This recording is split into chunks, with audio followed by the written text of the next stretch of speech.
For the first time since 1969, the Duquesne Dukes are on to the second round. Their opponent, the Illinois Fighting Illini. It's going to be a good one. We're here to break it down for you. Welcome to the Duquesne Sports pregame show. I'm Jack Morgan. Alongside me, Dylan Pfister. We're live from Omaha, Nebraska. Outside of us is Chi Health Center, the site of today's game. Now, Duquesne comes off a win against BYU, a win in which they busted almost 9 million brackets on ESPN's Tournament Challenge, which unreal. And Illinois was more expected. They took down Morehead State after a close first half. Now, we'll jump right into Illinois and just previewing them. I mean, Dylan, what stands out to you for Illinois? Yeah, definitely big threat for the Dukes, Illinois is going to be. I mean, you look at this offense. What have we said about the Dukes all tournament so far? They can't get into a shootout with any of these teams, and if Illinois wins this game, it's going to be because of that. They're the first-ranked offense in the Big Ten. In the Big Ten in scoring, average 84 points a game. That is not something the Dukes are used to seeing. And they also are 7th in the three-point percentage, 2nd in threes made, 9th in the entire NCAA in scoring. This is a hot offense, and the Dukes got to be careful. And at the head of that offense is Terrence Shannon. I mean, he is a fantastic player. He averaged around 23. I mean, in the last 3 games, he's averaging 33.3 points per game. He is a monster. I mean, comparison to LeBron James, and they're warranted. If you've seen him play, and I've seen him play up close, he's a great player, and he really creates for this Illinois offense. He definitely does, and it's going to be fun watching those matchups, watching him line right up against Jimmy Clark, seeing how that shakes out. It's definitely going to be a big hustle war between these two teams. A lot of subs are going to be coming in, I think, and it's going to be interesting to see how this defense does against Shannon. And you also got a guy like Marcus Damask, who actually put up the 10th triple-double in NCAA tournament history. Just 9 players before him had put up a triple-double. He's an elite company, and Damask actually poses another threat to Duquesne, where if you have Jimmy Clark guard Terrence Shannon, then who's going to guard Marcus Damask? Day-Day is not that good of a defender, and then do you trust Michael with that assignment? That's where things are going to get hairy for Duquesne. Yeah, Jack, like you said, it definitely can because, I mean, not only is scoring, you said the triple-double. He had 11 rebounds. I mean, you need somebody probably with size to go up against him, and whether that be maybe Fusini Drame, somebody who's a little bit quicker as well with the size, I think that would be a better matchup, but he's definitely going to cause problems for the Dukes. It's definitely going to be interesting, and we also go down low where the paint presence for Illinois is pretty good. Pretty good. They got Dane Danger, and Dave Dixon was actually asked about this, about playing him. And at the end of his response, he said, "I fear no man. However, if there was a man to fear inside, it'd be him." I mean, speak a little more about him and what he brings for this team. Yeah, so, I mean, he was 9-9, 8 rebounds, 21 points in the first game for them. I mean, that's what he brings. He brings everything. Second on the team in field goal percentage, and averaged only about 10 minutes per game this season for them. And it's really crucial to talk about a player like this because we could talk about the stars for this Illinois team. But Dane Danger, it's going to be guys like that in this game. If they win, they're going to step up and help that offense be elite because we talk all the time about the Duke's depth and how they're able to out-hustle teams all the time because their starting 5 are almost just as good as the guys coming off the bench. It's just, they have so much endurance. They make you earn it. And so when you go up against a team like that, you need guys who maybe haven't played all year but are still going to come in and put up great numbers, be efficient, and help you win. Yeah. And so the full Dave Dixon quote, while we were talking, I was trying to find it. I did find it. And Dave Dixon said about facing Danger, he said, "I'm looking forward to it. He's a really good player. I was watching the game against Morehead State. He's really strong, and that's a big challenge for me. And I know I'm ready for it. I've practiced so long. I've been through a lot, and I fear no man." So clearly Dave does not fear this matchup, but it's going to be a good one nonetheless. Now let's shift towards Duquesne with that being said. How they win that game against BYU, what stood out to you the most? Well, what stood out to me the most was, I mean, instantly, Jack. They went up 7-0, and I said, the Dukes are going to win this game. And honestly, they never really lost that grip on it. There were a few times where BYU definitely got close, and then they tied it a couple times once at the end. But it really seemed the Dukes never panicked. They kept their cool. And guys who maybe weren't even really showing up like throughout the game did make an impact at some point, especially, of course, Jimmy Clark, who was a little bit quiet. His shots really weren't falling. He was taking threes. He was taking some confident shots. It just really wasn't going his way. But then, it's that team mentality of get the next guy up, get the next guy in, like, we're going to make it work. And that's what they stayed with it all game. And then Jimmy started hitting those shots towards the end of the game. He started driving into the paint more, gaining more confidence, putting up points. And there's that momentum was never lost, and it just grew throughout the game for them. Yeah, absolutely. It seems like it's been the same recipe. Get off to a good start. And it's been that way since the Dayton game. In the Dayton game, they got off to a good start. Dayton starts to come back, or in this case, we're talking about the recipe as a whole. The other team starts to come back, but they hold on in the end. And that's, for Duquesne, it seems to have worked. How important is it that they stick to that and they get off to a good start against Illinois? Definitely important. I mean, I will say that about the Dukes. We don't see a lot of momentum shifting from them in games one way or the other. I would say they're a very consistent team. When they show up for the game, and when they're going to have a rough game, you can kind of tell early on. So if they can get off to that hot start, that is going to be massive for them. Yeah, absolutely. It looks like it's kind of like Duquesne after that 0-5 start, or even not even after 0-5 start, after Davidson loss. That was the first time we did a pregame show for that. The Davidson game was really when the season started, I feel like, because after that, things just changed for the better for Duquesne. I mean, it definitely looked like a different team after a loss against Davidson. I mean, that was a brutal game, but I've seen it over Twitter a lot. And I saw someone, the first time I saw it was when I was watching the BYU game, and they said, like, yeah, this team turned around when they lost to Davidson. Prove me wrong. I'm like, I cannot prove you wrong. That's just true.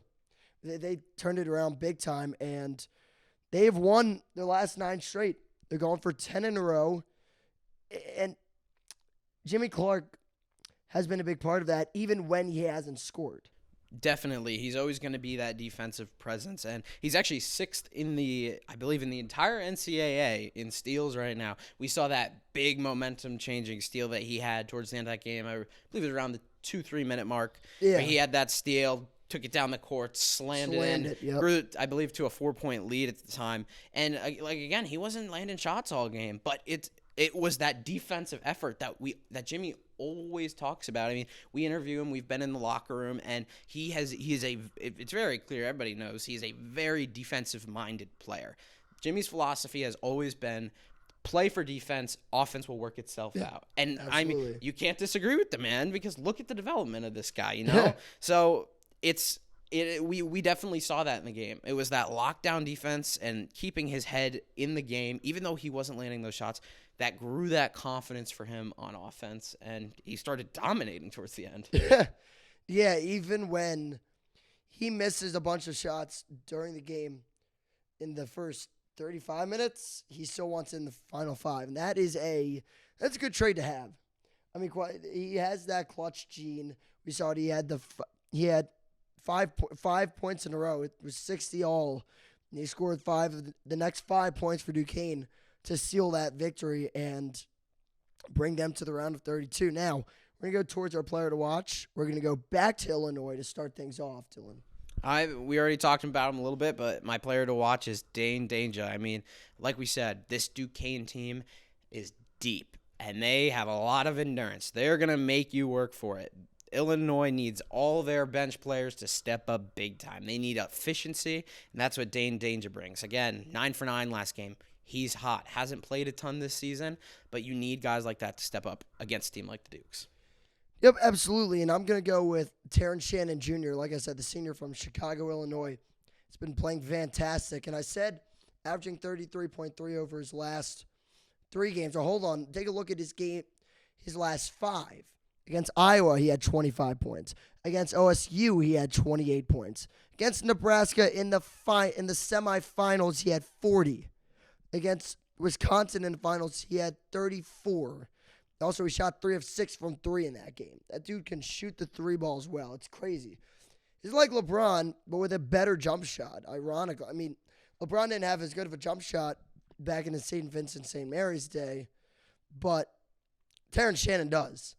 And then in the game against Moorhead, he scored 26 points, but he had 19 in the first half. Moorhead State got off to a heck of a start and was shooting hot, and it looked like there was an upset brewing. But thanks to Terrence Shannon, they stayed in the game, and they kept things close in that first half, and then they ran away with it in the second half. But also another thing, 2 steals and 2 blocks in that Moorhead State game. He's a force on both ends of the court. Duquesne's going to have to watch out for him. All right, now let's go to our Duquesne players to watch. We'll start with you, Dylan. Who are we watching today for Duquesne? We could talk more about Jimmy Clark. We could talk more about Day-Day Grant, but I don't think we need to. They've gotten all their praise, and we know that they're going to show up. I'm going to talk about someone who's maybe not as known talked about, especially with how popular Duquesne is getting right now. I'm talking about Fusini Drame. A lot of people don't know actually leads the team in rebounds, and that's going to be big because Illinois is first in the Big Ten in both offensive and defensive rebounds. Average about 6 more per game than the Dukes do. We talked about the Dukes big men against BYU. That was an important matchup, and I think it's going to be important this time around as well. They're going to need to win that rebounding game. If the Dukes can out-rebound Illinois, that will be massive for them. I think Fusini Drame is going to be a big part of that, as well as the shooting game, as well as the aggressiveness. We saw him get into a little bit of a scuffle against BYU. And you know what? You can't. Obviously, you got to stay disciplined out there. You don't want to get too hot, but you love seeing the fire from these guys, and it's in all of them. So I'm watching Fusini Drame in that rebounding game. I think he's going to have a big impact. Well, as Jonathan Gagnon would say, they went to the arena with fire in their gut. And you know who also came to the arena with a fire in his gut on Thursday? That was Jakob Netjes. And I think he needs to do the same thing for Duquesne to win. The 2 games they've won lately, the VCU game, he was fantastic and helped that team win that game when they were on that absolute putrid stretch of offense for the last 17:54 of that game. He was there doing all the dirty work and the things that don't show up on the stat sheet. He was doing that. Next game against BYU, he puts up 12 points, 6 boards, and he ends up, he also had an assist, but the big thing, 3 blocks. He had 3 blocks. He came from outer space to block one of those shots in the first half. He's going to need to have a performance like that and put up an effort like that for the Duquesne Dukes to win. Will they win, though? That's where we're going to start our game picks. Dylan, who you got? I did not pick the Dukes to beat BYU. I don't think either of us did. I picked not BYU, sure and they made me pay for it. Illinois is not BYU, okay? However, I have a feeling that the Dukes are going to do something special. I have a feeling in my gut that the Dukes are going to do something special. I see him moving on. I think it's an amazing story in sports. Coach Dan Brought in his last year, any game could be his last game any day now. LeBron's watching. The world is watching. The Dukes are on the biggest stage that they've been on in a very, very long time. Maybe. I think they win this game 72-68. I'm not sure the cameras were that bright in 77 or 69. It's a lot. This is probably their biggest game in program history. And now, I'm not one. I want to pick Duquesne. I think there is something to that, to the element of momentum and just the story. But I don't see. I'm struggling to see a way where Duquesne can contain both Terrence Shannon and Marcus Damask, and they have to. I mean, you have Jimmy on either Shannon or Damask. Who else? Who's going to guard the other? That's where my issue lies for this game. I think Illinois wins this one, but I don't think Duquesne goes down without a fight. I think that Illinois wins this one 77-72, and that's the thing. 70 is that magic number that our producer Nick's been talking about. You can't let them over 70. Duquesne can't play a game like that. And I don't see it happening today. I think Illinois wins this one, but we'll see. I could be wrong. I'm pretty sure I was wrong with the BYU game, so might be 0-2 in the NCAA tournament. I hope that I am. That is it for this one. Thank you so much for watching the Duquesne Sports Pregame Show. For Dylan Pfister, I'm Jack Morgan saying so long from Omaha, Nebraska. Enjoy the game, everyone.